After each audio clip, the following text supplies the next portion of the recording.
कौन नहीं चाहता कि उसका मेंटर एक यूपीएससी रैंकर हो। 2021 के फाइनल रिजल्ट्स में सिविल्स दिल्ली आईएएस के 200 से भी ज्यादा सिलेक्शंस हैं।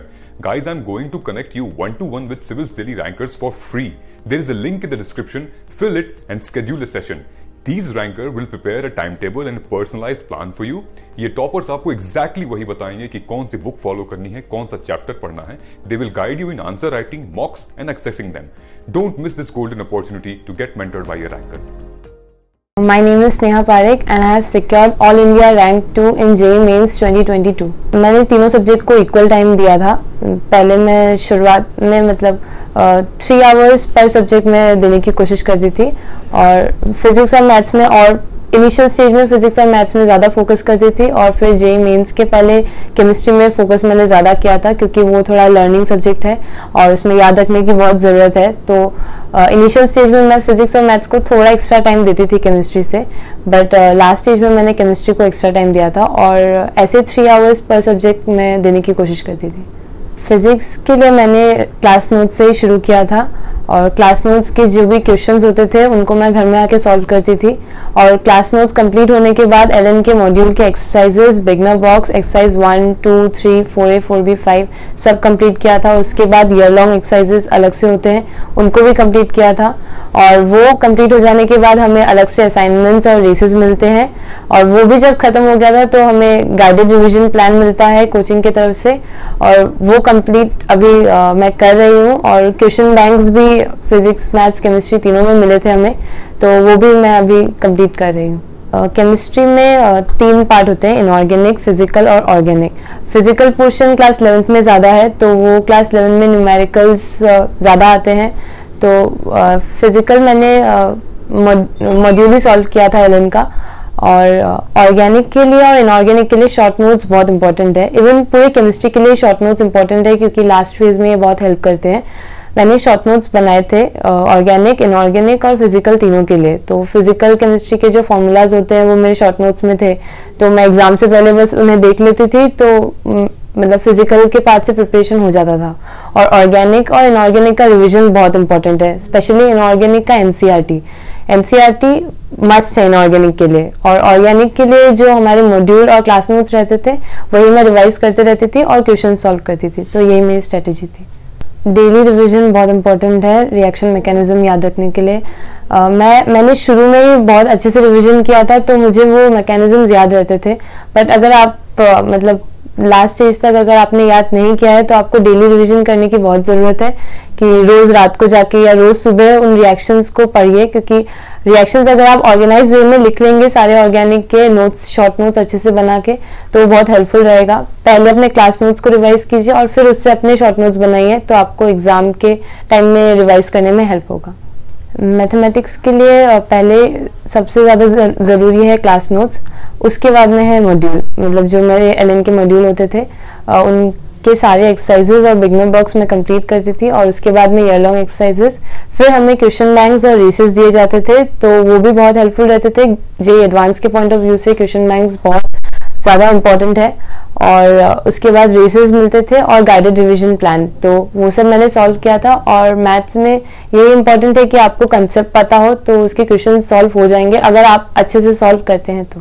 क्लास 11 में स्टार्टिंग में हमें ट्रिग्नोमेट्री पढ़ाया जाता है, तो वो मैंने उसके सारे कंसेप्ट अच्छे से पढ़ा, और जो भी टीचर्स लोग नोट्स में पढ़ाते थे उन्हें अच्छे से पढ़ा।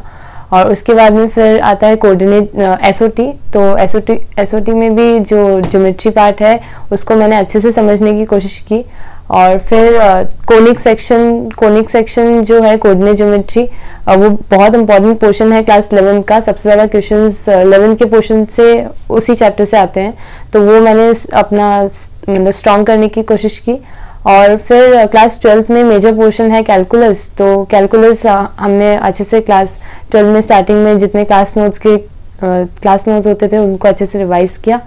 और फिर उसके बाद में जो मेन चीज़ है प्रोबेबिलिटी और कॉम्प्लेक्स नंबर, वो टफ टॉपिक है जेईई एडवांस के पॉइंट ऑफ व्यू से, तो वो मेरा थोड़ा वीक एरिया भी था, तो उसके क्वेश्चंस मैंने ज़्यादा प्रैक्टिस किए प्रोबेबिलिटी और कॉम्प्लेक्स नंबर के, तो उसके क्वेश्चन ज़्यादा प्रैक्टिस करने से वो टॉपिक्स मेरे स्ट्रॉन्ग हो गए, तो यही मेरी स्ट्रैटेजी थी।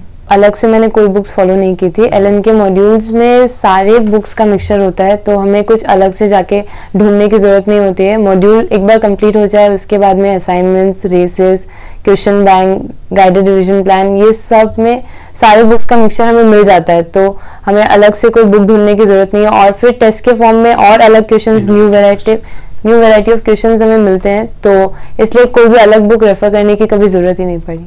अगर आप बहुत सारे पेपर सॉल्व कर लेंगे तो मैथमेटिक्स में आपको पता रहेगा कि कैसे पैटर्न ऑफ क्वेश्चंस आने वाले हैं, कुछ नया बन के नहीं आएगा, वैसे ही टाइप के क्वेश्चंस आएंगे।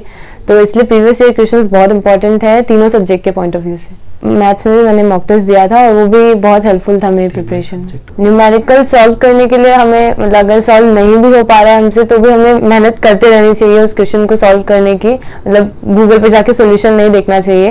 और अगर अगले दिन क्लास में डाउट्स डिस्कस हो रहे हैं तो उन डाउट्स डिस्कशन में पार्टिसिपेट करना चाहिए, वो भी बहुत हेल्पफुल रहता है। तो जहाँ तक हो सके न्यूमेरिकल्स खुद से सॉल्व करने की कोशिश करनी चाहिए, और फिर भी नहीं हो तो टीचर्स से कॉन्टैक्ट करो, अपने फ्रेंड्स से डिस्कस करो अगर उन्होंने किसी मेथड से सॉल्व किया और उनका आंसर आ रहा है तो, और उसके बाद में टीचर से डिस्कस करो कि आप क्या चीज़ लैक कर रहे हो उस कंसेप्ट में।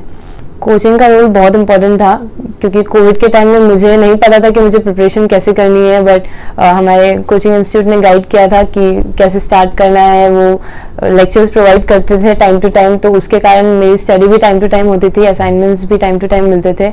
और फिर ऑफलाइन कोचिंग जब शुरू हो गई कोविड जाने के बाद तो 12 आवर्स मैं अपने कोचिंग इंस्टीट्यूट में रहती थी, मॉर्निंग 8 से नाइट 8, तो फुल ऑन मतलब पहले स्टडी होता था और फिर उसके बाद में सेल्फ स्टडी भी यहीं पे कोचिंग में ही करते थे। तो वो बहुत हेल्पफुल रहता था क्योंकि जब भी हमें इंस्टेंट डाउट आता था तो टीचर्स लोग अवेलेबल रहते थे, तो हम टीचर्स से जाके डाउट पूछ सकते थे। जैसे हमारे कोचिंग में पढ़ाते हैं, अगर हम उसी पैटर्न से चलेंगे तो सब चीज़ टॉपिक वाइज कंप्लीट होते जाएंगी, बट रिवीजन भी इम्पॉर्टेंट है। जैसे क्लास 11 खत्म हो गया है तो उसके भी टॉपिक मतलब चैप्टर वाइज हमें रिवीजन करते रहना चाहिए, और इसमें मुझे कोचिंग की तरफ से बहुत हेल्प मिलता था क्योंकि क्लास 12 में हमें 11 के चैप्टर्स के भी टेस्ट होते थे, तो उस हिसाब से वीकली टेस्ट होते थे, तो उस हिसाब से हमारे क्लास 11 के चैप्टर्स रिवाइज हो जाते थे, और 12 के टॉपिक्स के भी टेस्ट होते थे, तो टेस्ट के फॉर्म में रिविजन आराम से हो जाता था। Allen is my second home, तो मैंने अपने मतलब हर दिन का 12 घंटा मैं एलन में देती थी और 12 घंटा घर में देती थी, जिसमें से घर में 6 घंटा सोना ही होता था। तो मेरा मतलब गार्जियनशिप पूरा एलन में ही हुआ है, 12 आवर्स एलन में ही स्टडी करती थी, सेल्फ स्टडी और कोचिंग दोनों मेरा एलन में ही मतलब कोचिंग में ही होता था। तो बहुत इंपॉर्टेंट रोल प्ले किया है 2 साल मेरी कोचिंग में, और सेल्फ स्टडी बहुत इंपॉर्टेंट है और मैं ये सेल्फ स्टडी एलन में करना प्रेफर करती थी। सबसे ज़्यादा advantage previous year paper solve करना ही था क्योंकि जेईई मेंस से पहले हमारे इंस्टीट्यूट में रोज़ शाम को इवनिंग में हमारा एक मॉक टेस्ट होता था। 2021 के सारे पेपर्स हमने इवनिंग में आके यहाँ पे दिए, तो उससे मुझे पता चल गया कि मेंस का पैटर्न क्या है, किस टाइप के क्वेश्चंस आते हैं, एनसीईआरटी कितना ज़्यादा इंपॉर्टेंट है मेंस के लिए। और फिर उसके बाद में 2020, 19 इन सब के क्वेश्चंस हम मॉड्यूल वाइज हमने सॉल्व किया है, और प्रीवियस ईयर के सारे मॉक टेस्ट हमने दिए हैं, तो वो बहुत हेल्पफुल रहा था। और प्रीवियस ईयर मस्ट है, जेईई मेंस हो या जेईई एडवांस हो, किसी भी एग्जाम के लिए प्रिपेयर करने के लिए प्रीवियस ईयर क्वेश्चंस मस्ट है। मॉक टेस्ट बहुत ज़रूरी है। अभी भी हमारे एलन में मॉक टेस्ट चलते रहता है एडवांस के लिए, और मेंस के टाइम में भी mock test, daily mock test होता था। और उस मॉक टेस्ट के बाद पेपर एनालिसिस सबसे ज़्यादा इंपॉर्टेंट है कि आपकी क्या गलती हुई है, आपने क्या कंसेप्ट मिस किया है, और अगर कुछ कंसेप्चुअल मिस्टेक हो रही है तो वो नोट्स रिवाइज करना बहुत ज़रूरी है उस टॉपिक का, और अगर सिली मिस्टेक्स हो रही है तो उन्हें नोट करके रखना ज़रूरी है कि क्या सिली मिस्टेक्स हुए, ताकि एग्जाम में जाके वैसी सिली मिस्टेक्स आप ना करो। मेरा इंटरेस्ट कंप्यूटर साइंस में है, तो मैं अभी उसके लिए ही प्रिपेयर कर रही हूँ कि मेरा जेईई एडवांस में भी अच्छा रैंक आ जाए, जिससे मैं अपना पसंदीदा ब्रांच चुन सकूँ। और जेईई एडवांस का रिजल्ट आने के बाद मेरे रैंक के बेसिस पे मैं डिसाइड करूँगी कि मैं कौन से कॉलेज में जाऊँगी, बट मेरा प्रेफरेंस है कि मुझे IIT बॉम्बे का कंप्यूटर साइंस मिल जाए। मैं अपने जूनियर्स को यही टिप देना चाहूँगी कि अपने टीचर्स पे भरोसा रखें, अपने पेरेंट्स पे भरोसा रखें और खुद पे भरोसा रखें।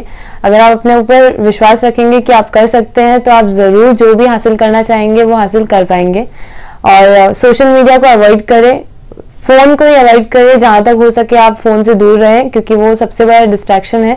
और अपने पढ़ाई पे फोकस करें, और एग्जामिनेशन के टाइम पे बिल्कुल भी नर्वस होने की ज़रूरत नहीं है, एकदम कूल माइंड से एग्ज़ाम देना चाहिए।